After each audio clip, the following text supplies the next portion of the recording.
semuanya, bagaimana dengan kabar kalian?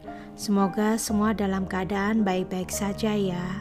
Kali ini aku akan membawakan sebuah kasus tentang seorang wanita yang mengejar cita-citanya sampai ke luar negeri. Namun sayangnya semua impian dan harapannya harus hancur begitu saja. Penasaran dengan kisahnya? Yuk kita langsung mulai ya.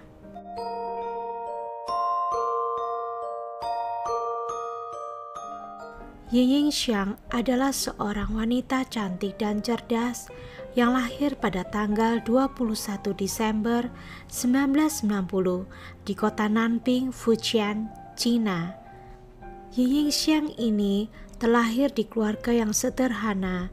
Ayahnya bernama Rong Gao Xiang, ibunya bernama Ling Fingyi, dan mempunyai adik laki-laki yang bernama Sheng Yang. Yiying ini sejak kecil rajin belajar karena dia bercita-cita ingin menjadi profesor suatu saat nanti. Setelah dia lulus kuliah dari Sun Yat-sen University di tahun 2013, dia lalu melanjutkan studinya di Peking University untuk meraih gelar master selama 3 tahun. Alangkah gembiranya keluarga Yiying ketika Yiying di tahun 2016 berhasil meraih gelar masternya. Singkat cerita, pada April 2017, Yiying berangkat ke Amerika Serikat setelah mendapat beasiswa untuk melakukan penelitian fotosintesis dan produktivitas tanaman selama setahun di University of Illinois di Urbana-Champaign. Yiying Xiang merasa gembira karena dia juga memiliki niat untuk melanjutkan studinya sebagai mahasiswa doktoral di universitas yang sama. Selain kabar yang menggembirakan itu, ada kabar lain juga yang tidak kalah menggembirakan. Yiying yang sudah memiliki tunangan bernama Xiaolin Hu akan merencanakan pernikahan mereka pada bulan Oktober 2017. Pada 9 Juni 2017, Yiying telah melakukan perjanjian dengan agen perumahan untuk masalah penandatanganan kontrak perjanjian sewa apartemen. Namun yang terjadi kemudian, Yiying tidak muncul pada waktu yang dijanjikan. Pesan yang dikirim oleh agen tidak ditanggapi sama sekali. Hingga larut malam, teman-teman Yiying mulai khawatir. Mereka lalu langsung melapor ke pihak kampus. Setelah itu pihak kampus langsung menelpon polisi. Setelah laporan polisi dibuat, operasi pencarian Yiying dilanjutkan secara besar-besaran dengan kerjasama FBI. Apartemen tempat tinggal sementara Yiying juga digeledah. Dari penggeledahan tersebut tidak diketemukan unsur pidana. Kabar hilangnya Yiying segera menyebar. Mahasiswa Chinese yang banyak kuliah di tempat itu juga ikut membantu mencari Yiying di sekitar kawasan kampus. Polisi lalu menawarkan hadiah sebesar 10.000 US dollar untuk siapa saja yang bisa memberi informasi tentang hilangnya Yiying. Pada saat yang bersamaan, polisi lalu meneliti CCTV di kawasan Yiying terakhir kali terlihat. Berdasarkan hasil rekaman CCTV pada tanggal 9 Juni 2017, terlihat Yiying sedang menanti bus di pinggir jalan. Lalu tiba-tiba ada sebuah mobil lewat di depan Yiying. Mobil tersebut bermodel Saturnus Astras berwarna hitam. Mobil itu pertama hanya melewati Yiying begitu saja, tapi kemudian dia mundur untuk mendekati Yiying. Yiying lalu mendekati mobil tersebut dan terlihat kalau dia sedang melakukan percakapan dengan seseorang yang mengendarai mobil hitam itu. Lalu Yiying pun masuk ke dalam mobil itu dan mobil pun langsung berjalan.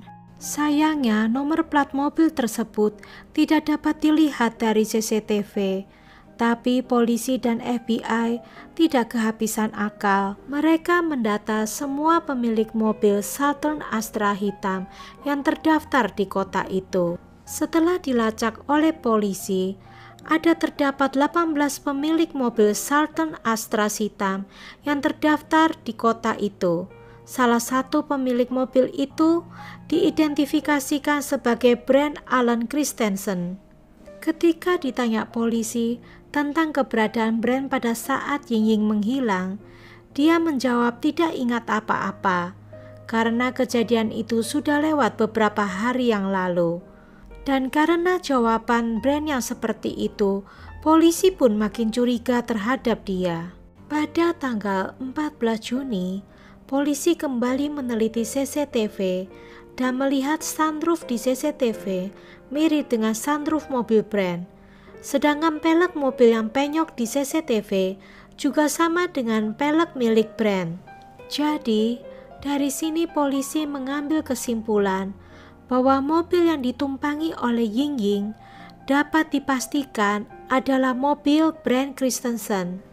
Pada tanggal 15 Juni, polisi pun menggeledah mobil Brent. Di situ terlihat kalau mobil tersebut seperti habis dibersihkan berkali-kali oleh Brent. Dan hal ini membuat polisi makin mencurigai Brent. Kemudian polisi pun langsung memutuskan untuk menyita semua telepon dan laptop milik Brent. Setelah polisi memeriksa Brent lebih lanjut, diketahui bahwa Brent ini adalah pria baik-baik yang tidak punya catatan kriminal sebelumnya dan selalu berkelakuan baik dimanapun dia berada. Brent yang lahir pada tanggal 30 Juni 1980 ini tinggal di kota Champaign. Anaknya pintar dan berpendidikan. Dia meraih master di bidang fisika dari University of Illinois Urbana-Champaign pada bulan Mei 2017. Dan saat itu, dia langsung melanjutkan kuliah lagi untuk mengambil program doktor. Brent ini sebenarnya sudah menikah pada tahun 2013 dengan Michelle Shortman. Walaupun sudah menikah, tapi mereka bebas boleh mempunyai pacar dan berhubungan intim dengan orang lain. Jadi pada saat itu, walaupun sudah beristrikan Michelle, Brent ini juga menjalin hubungan dengan wanita yang bernama Tara Bullis. FBI kemudian mendapatkan ide untuk memanfaatkan pacar Brent yang bernama Tara Bullis ini. Pada tanggal 16 Juni 2017, FBI mengajak Tara untuk bekerja sama. Mereka membujuk Tara untuk memakai alat penyadap di badannya, supaya ketika Tara bicara dengan Brent, polisi dan FBI bisa mendengarkan semua percakapan mereka. Siapa tahu Brent kelepasan bicara soal Ying ke Tara. Tara pun setuju karena dia yakin Brent tidak bersalah. Sementara itu, keluarga Ying dan tunangannya tiba di Champaign untuk ikut mencari Ying. Mereka merasa sedih dan putus asa karena baru saja Ying tiba di Amerika 2 bulan sebelumnya. Kini Ying dikabarkan hilang entah kemana. Pada tanggal 19 Juni 2017, University of Illinois bekerja sama dengan Champaign County Crime Stoppers mengumumkan akan memberikan reward sebesar $40.000 buat siapa saja yang bisa memberi info tentang hilangnya Ying. Bahkan pada tanggal 14 Juli, hadiah tersebut dinaikkan lagi menjadi $50. Tapi tidak ada seorang pun yang bisa memberikan informasi tentang kemana Ying berada. Keluarga Ying berkata, mereka tidak akan meninggalkan Amerika sampai Ying diketemukan. Sebenarnya pada tanggal 16 Juni, ada beberapa masyarakat yang melaporkan melihat wanita Asia yang mirip Ying di kota Salem, Illinois. Namun ketika FBI dan keluarga Ying menuju ke sana, mereka tetap tidak menemukan Ying. Lalu pada tanggal 29 Juni 2017, kampus mengadakan acara doa bersama untuk keselamatan Ying. Di sana hadir juga Brent dan Tara pacarnya. Brent tidak tahu kalau Tera saat itu sedang memakai alat penyadap di badannya. Brand juga tidak tahu kalau FBI menyamar dan mengamati Brand selama acara tersebut berlangsung. Saat duduk di sebuah bangku, Brand mengambil ponselnya dan mengetik 4 baris kalimat. Aku adalah pembunuhnya. Dia adalah korban yang ke-13. Dia sudah tidak ada selamanya. Brand lalu menghapus semua kalimat itu. Dan Tera pun bertanya apa maksud dari Brand. Lalu Brand menjelaskan dengan semangat ke Tera bagaimana dia menghabisi Ying-Ying di hari tersebut. Brand bercerita kalau Ying-Ying sempat melawan ketika Brand membawa dia ke kamarnya untuk diperkosa. Karena Ying-Ying terus memberontak, Brand pun memukul kepala Ying-Ying berulang kali dengan tongkat baseball. Tapi anehnya, Ying-Ying masih saja hidup. Lalu Brand dengan kesal menyeret Ying-Ying ke kamar mandi. Di sana Brand memukul lagi kepala Ying-Ying hingga pecah. Lalu Brand melakukan hal yang lebih brutal lagi. Dia memutuskan untuk memotong-motong tubuh Ying-Ying menjadi beberapa bagian dan memasukkannya ke dalam 3 kantung plastik sampah yang terpisah sebelum membuangnya ke pembuangan sampah. Tera yang mendengarkan itu pura-pura merasa takjub dan kagum agar Brand terus bercerita. Brand merasa bangga sekali dengan apa yang dia perbuat. Di tengah acara doa yang sedih tersebut, dia malah terlihat bahagia dan begitu bersemangat. Akhirnya, setelah FBI mendapatkan rekaman bukti suara tersebut, pada tanggal 30 Juni 2017, FBI memutuskan untuk menangkap Brand Christensen atas tuduhan penculikan. Persidangan kasus Ying-Ying dimulai pada bulan Juni 2019. Dari sini ketahuan kalau Brand memang benar telah menculik Ying-Ying dengan cara menawarkan tumpangan lalu membawa Ying-Ying ke apartemen Brand, dan di sana Brand memperkosa dan mencekiknya lalu memukuli Ying-Ying di kamar mandi dengan pemukul baseball dan kemudian memotong-motong tubuhnya. Rupanya guys, Brand ini penyuka BDSM, yaitu praktek seksual yang menyimpang dan melibatkan kekerasan pada saat melakukan hubungan intim. Michael Christensen, ayah dari Brand, bercerita mengenai kondisi mental Brand.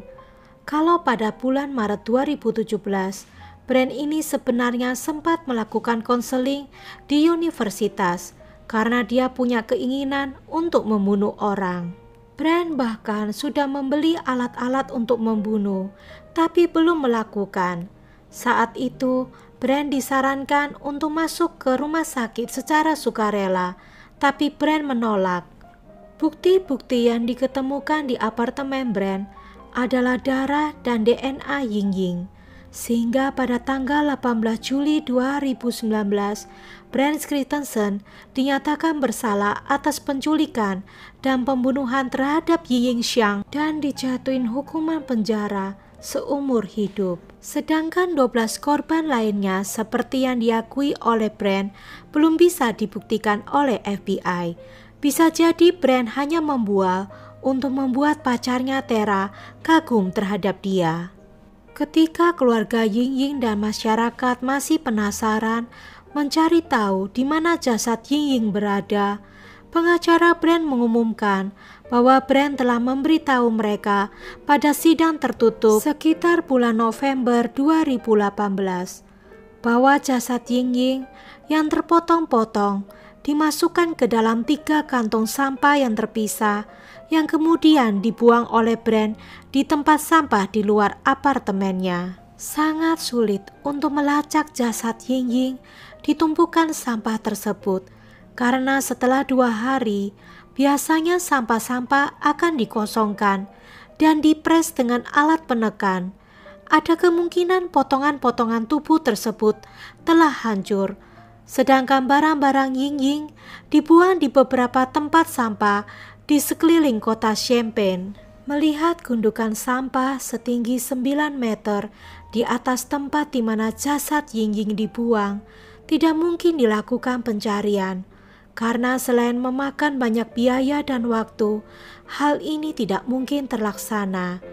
Hingga pada tahun 2020, belum ada upaya untuk mencari sisa-sisa jasad Ying-Ying. Ayah dan ibu Ying-Ying berharap kalau Bryan Christensen akan menderita seumur hidupnya seperti Ying-Ying menderita ketika menjelang ajalnya. Mereka tidak dapat membawa pulang jasad Ying-Ying ke Cina karena tidak ada sisa jasad yang bisa diketemukan. Kini di tempat pemberhentian bus di mana terakhir kali Ying-Ying terlihat, didirikan memorial untuk mengenang Ying-Ying. Well, aku harap ke depannya semoga tidak ada lagi kasus seperti ini terjadi di dunia ini. Rest in peace for Ying-Ying, dan semoga keluarga yang ditinggalkan diberi kekuatan. So, bagaimana menurut kalian dengan kisah Ying-Ying ini? Seperti biasa, aku tidak sabar menanti jawaban kalian di kolom komen. Jangan lupa beri tombol like apabila kalian menyukai kisah ini, dan juga jangan lupa untuk share ke teman-teman kalian yang lain. Terima kasih buat yang sudah nonton sampai habis. Sampai jumpa di lain cerita.